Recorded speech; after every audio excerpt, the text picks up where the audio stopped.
বাজারেতে যাব আর বকরা কিনিব, বাজারেতে যাব আর বকরা কিনিব, আল্লাহ তাআলার নামে তাকে জবাহ করিব।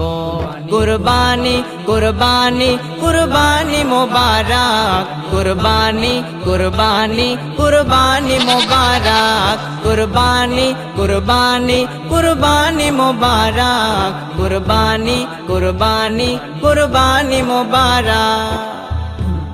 আল্লাহ তাআলার খলিল একটি স্বপ্নে দেখিলেন, নিজের হাতে জবাহ ইসমাইলকে করিছেন। আল্লাহ তাআলার খলিল একটি স্বপ্নে দেখিলেন, নিজের হাতে জবাহ ইসমাইলকে করিছেন। বাবা যখন ছেলেকে স্বপ্নের কথা বলিলেন, বাবা যখন ছেলেকে স্বপ্নের কথা বলিলেন,